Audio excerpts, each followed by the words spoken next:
and welcome to our program, Astronomy for Everyone. This month's show will be on the topic of the search for life in the solar system. Our guest for this month's show is Dr. Tim Day, a member of the Ford Amateur Astronomy Club and a new member of the Astronomy for Everyone team. Tim, welcome back to the show. Well, thank you, Don. It's a pleasure to be here.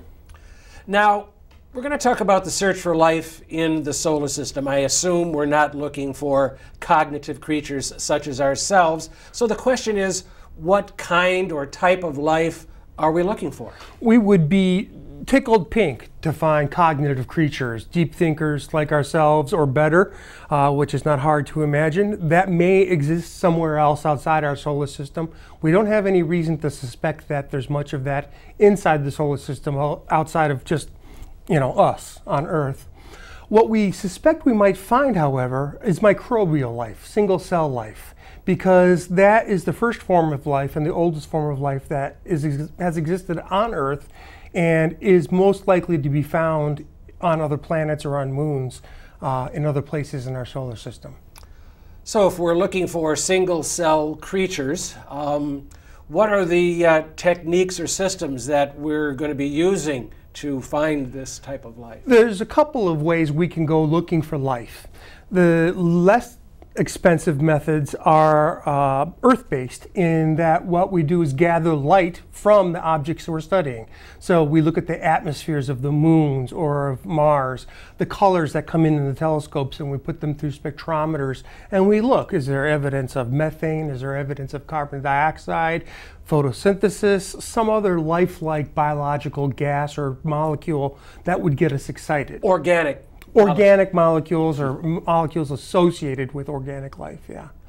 The second way we look for life is we actually go there when it's possible. And certainly planets like Mars and some of the others, Venus and Mercury, and to some extent the gas giants have been visited.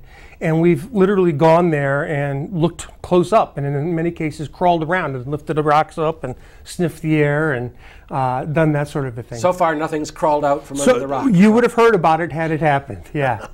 All right, well, we're going to take a look, as we said, the search for life in the solar system. We're going to break our solar system, our neighborhood in space, down to two parts. The first part will be the rocky or terrestrial planets, the type that we can stand on like Earth.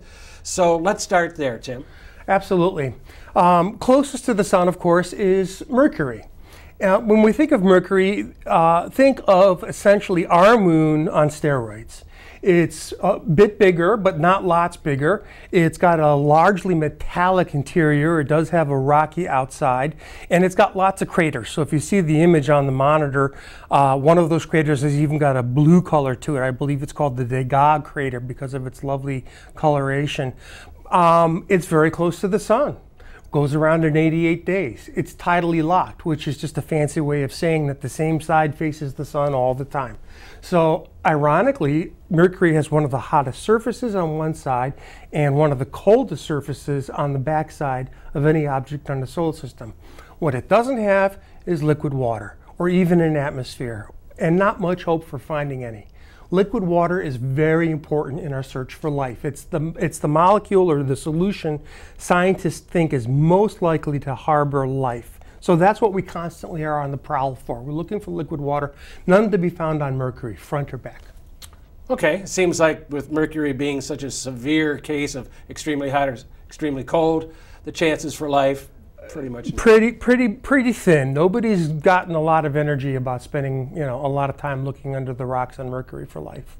But then if we go to Venus, the next planet, while it's a little farther away, it's even hotter. Venus is tremendously hot. When I was growing up, there was a lot of excitement about Venus. No probes had landed there yet.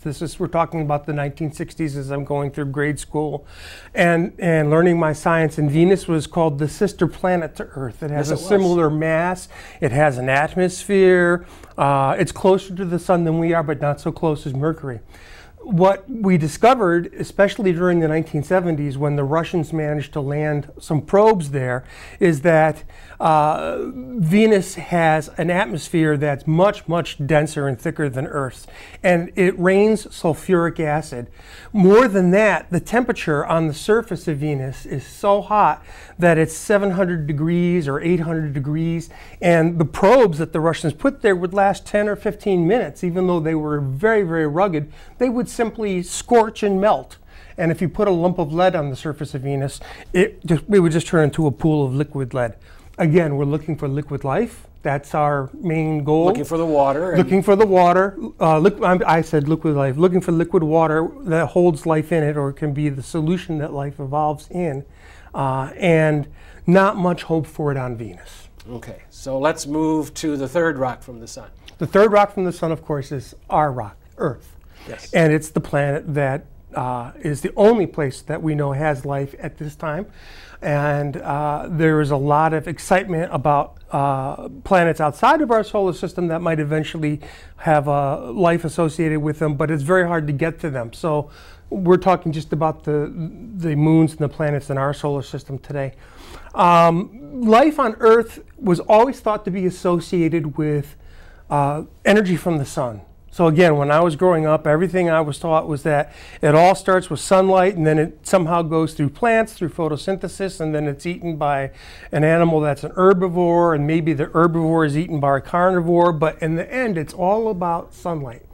And in the 1970s, what happened is that we began to discover life on Earth that doesn't depend directly on such as this image right here. Sunlight, such as this image here. Deep in our oceans, all over the planet, are these thermal vents. These are like volcanic vents where the magma gets close to the surface of the planet, and black smoke erupts out under huge pressure, black water.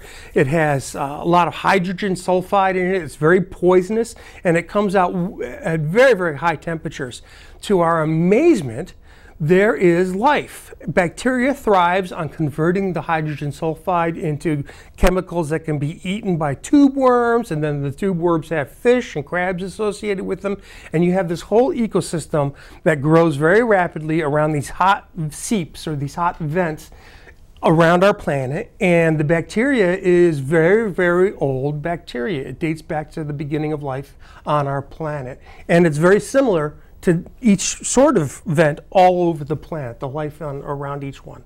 So seeing this type of life, as we were just talking about, it's possible going to other worlds, say some of these moons of the gas giant. That's our hope. If we find those same type of or similar circumstances. We're looking for liquid water, and if we can find liquid water and we can find a similar circumstance, then we may well find life. There's a second source of deep water life that is independent of sunlight that has sunlight that's recently found, and these are methane seeps. These are cold areas on the ocean floor where methane, which is usually a gas that would burn on your stove, is actually a waxy substance. And again, it's kind of poisonous, sort of toxic, but yet there are bacteria that manage to convert it into a usable chemical energy, and then there are worms that live on the bacteria there, and there's just a whole life system that, once again, is exciting because it's independent of the sun directly. It's purely chemotrophic. All right, well, we've got one more planet to cover in our inner part of the solar system, and that's the red planet. The red planet, the fourth one from the sun, has been the planet that has always been the most exciting, and we certainly sent most of our probes and spent most of our time looking there for life. Mars is farther away from the sun than Earth is. It has an atmosphere, but the atmosphere is very, very thin compared to ours, much thinner than even at the top of Mount Everest.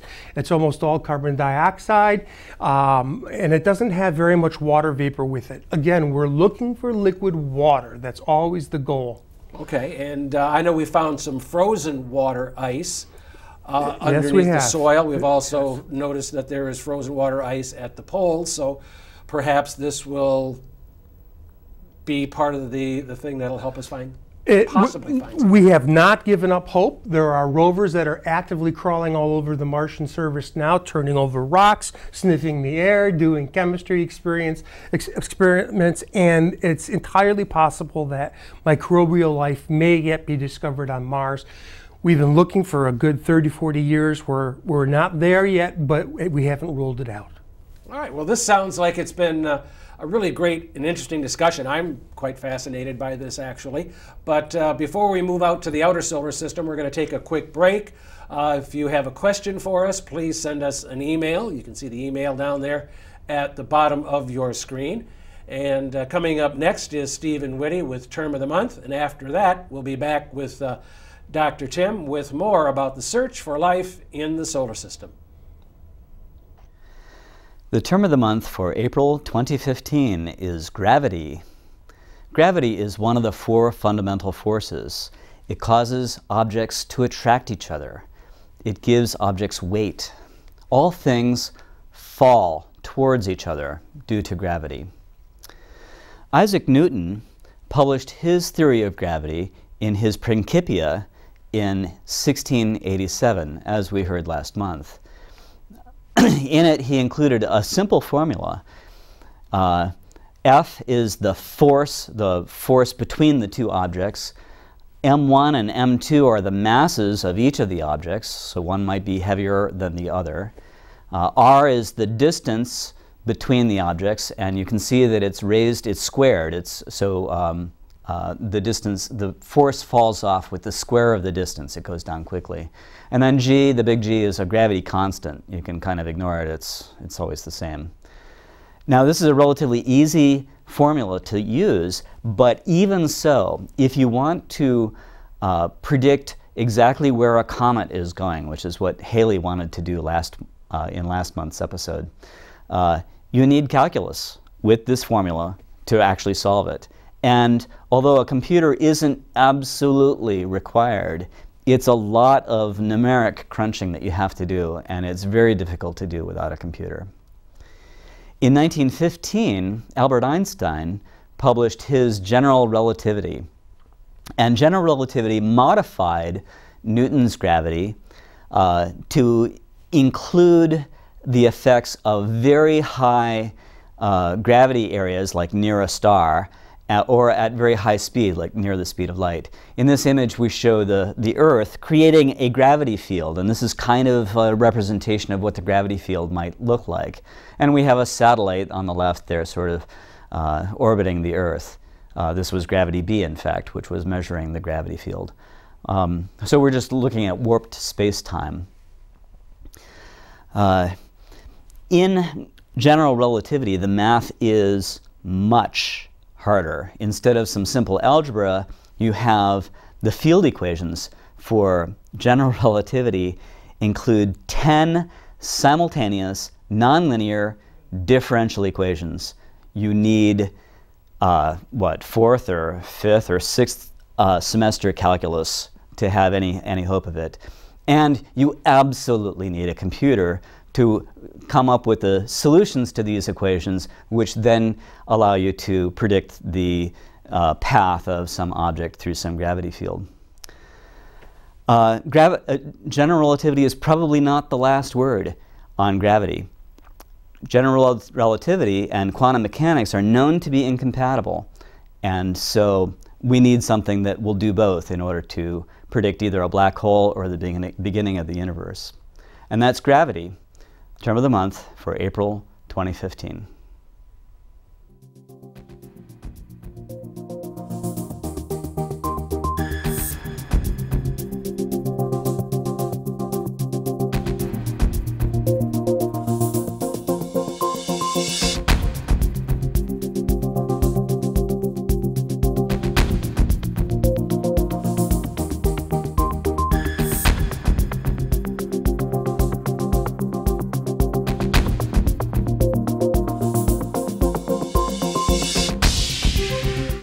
Thanks, Stephen, and welcome back to our program. We're talking with Dr. Tim Day. He is our guest this month, and the topic, once again, is the search for life in the solar system. Now, Tim, we were talking in the first part about the inner planets, the rocky planets. Now we're going to turn our attention to the gas giant planets. And because they have no solid surface, just being gas, we're going to concentrate more on some of the moons of those planets? We will. The gas giants are four, like the terrestrial rocky planets. We've got the biggest of them all, Jupiter, which is the next one out from Mars, and it's got a fabulously colorful atmosphere. But even though we have thrown a probe down into it and studied it for many, many years, there's not much thought of there being liquid life in that atmosphere, and certainly deeper into the planet's core. Again, no thought of liquid water, and therefore no life in that water. But the moons of Jupiter and of Saturn are far more exciting, and this is relatively new information for us. All right. Is there one for Jupiter that catches your attention? There is. The most exciting moon around Jupiter in terms of looking for liquid water and thus possibly life is Europa. So there are four huge moons that orbit Jupiter, from the innermost Io, which is the smallest, and it has active volcanoes on it. And we see magma erupting into space in huge geysers. It's just a remarkable little rocky moon. Then the next one out is Europa. And that is a moon that is not at all volcanic unless the volcanoes are contained underneath a shell of ice that encases the planet. Interesting. And here's an image of it Here's right here. the image of it. And the interesting thing about Europa is that the surface is relatively fresh. We see scars and long lines. Yeah, there's one impact crater right there. A couple of impact craters, but things like moons, like our own moon, are typically covered, or Mars or Mercury, with hundreds and thousands of craters that show, the fact that impacts happen in our solar system all the time. Europa is smooth, and this suggests to scientists that water is continuously seeping out from underneath ice and covering the surface, hiding flowing through the cracks, and refreshing the surface. And we even have pictures of geysers, water geysers, coming out. So here's a picture of Jupiter, and to the right is the moon Europa. And Europa at the top, you can see, has a little white spot, and that actually is a water ice geyser. So here's a slide. It's a drawing. This is not an actual image of what we think the ice giants like Europa may look like. An outer layer of ice, and then a liquid salty ocean that may be hundreds of kilometers deep, and there may well be volcanoes and or warmth that is generated by frictional pulling, compressing, and sort of a taffy-like effect on the planets that keeps the moons, something that like keeps the them thermal warm. vents that we saw here on Earth? Exactly like the thermal vents we see here on Earth. Okay. So we've got the elements potentially to make us very excited in the search for life on these icy moons. We've got liquid water that is certainly there. We see it. We see ice plates where the water would meet space, and it keeps the water from boiling off. It protects it from space. We see that the ice plates are moving, that they collide with each other, that they're refreshed. And we know that there are almost certainly sources of energy underneath that salty water that could be sources for bacterial life. Interesting. It is. It's a very exciting time. Nobody ever suspected that we would be looking at moons of gas giants in our search for microbial life in our own solar system. It may turn out that gas giants with moons similar to Europa or Callisto or Ganymede or some of the other moons that are in orbit around Saturn, those are actually moons that may typically harbor life as we start to look at systems outside of our own solar system. Earth may be a very unusual planet in that it has salty waters, oceans, that don't have a complete covering of ice all the way around them, that there's liquid water that's protected by an atmosphere dense enough to keep it from boiling away into space without needing an ice cap. Speaking of the planets, if we move out to Saturn and its moon Titan, the only moon in the solar system with an atmosphere.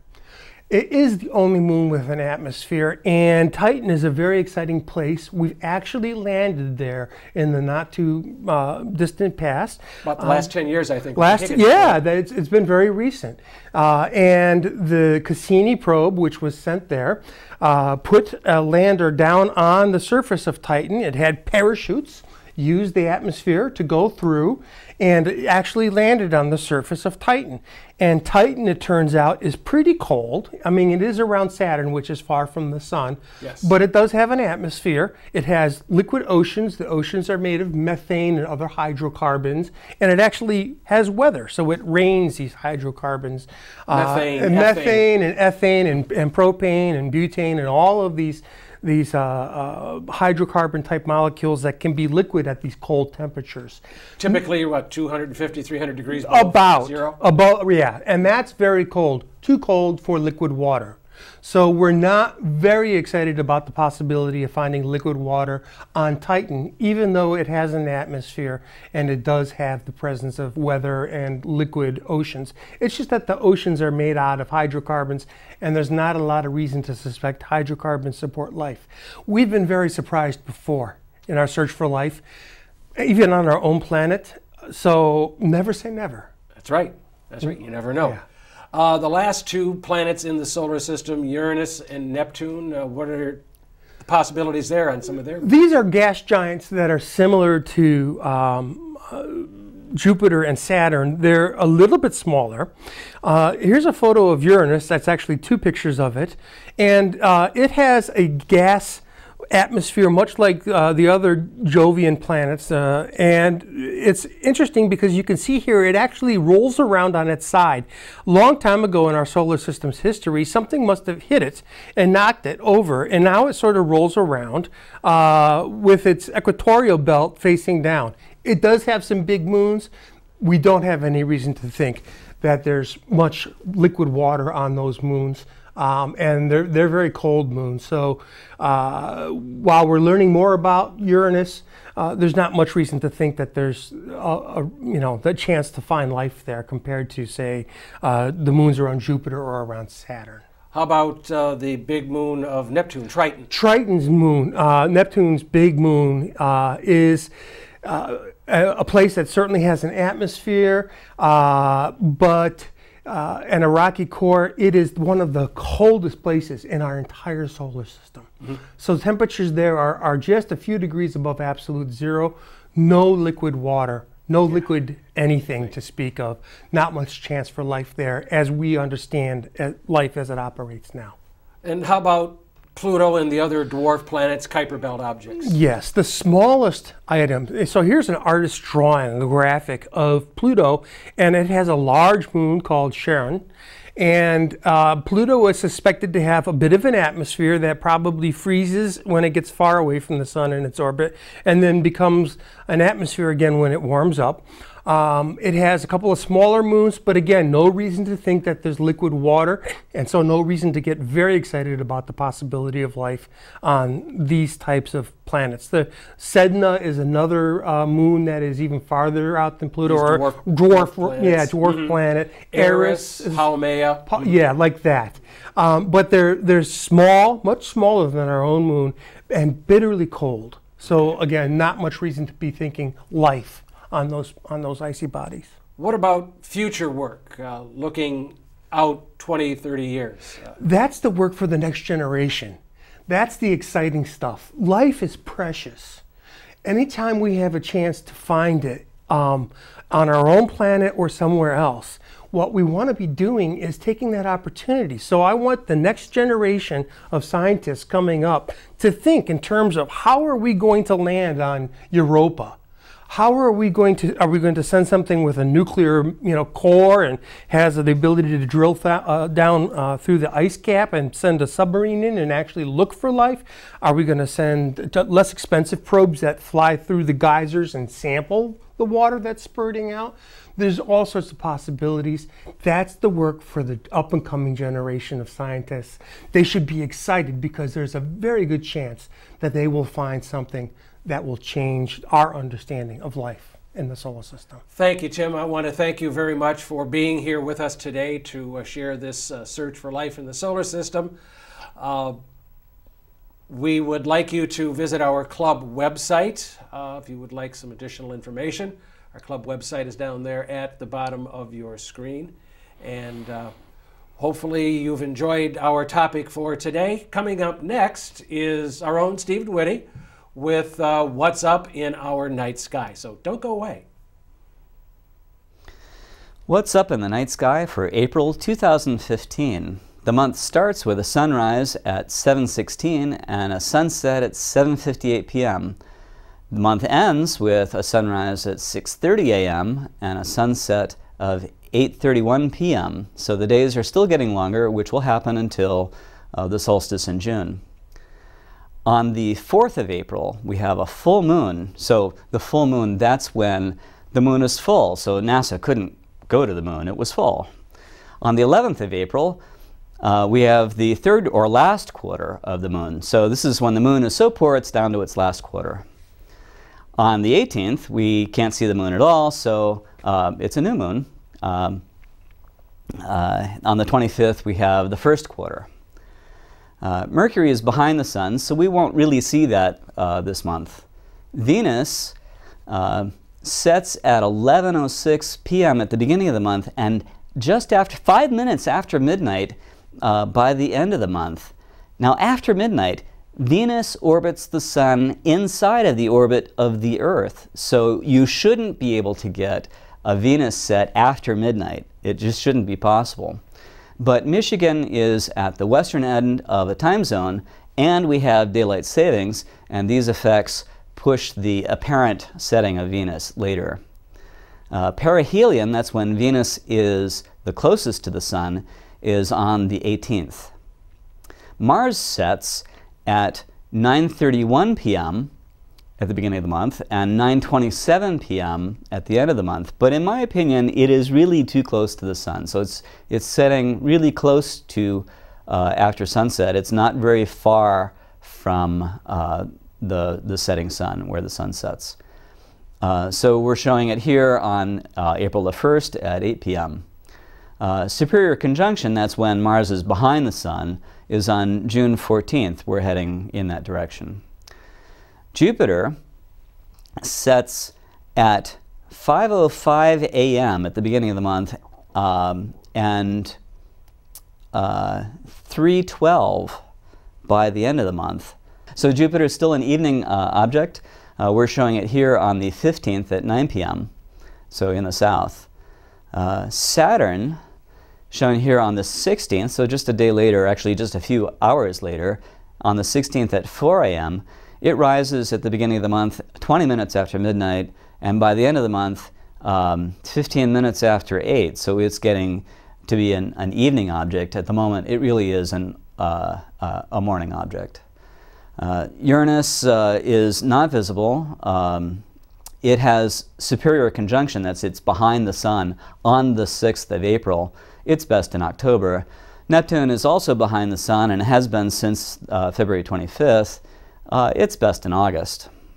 Comet Lovejoy is still moving north, and it's going to continue moving north all month. So it has just passed Cassiopeia. In Michigan, it is circumpolar, so it is up all night long. It was nearly naked eye in the end of March, and it will be fading as it heads towards the solar north.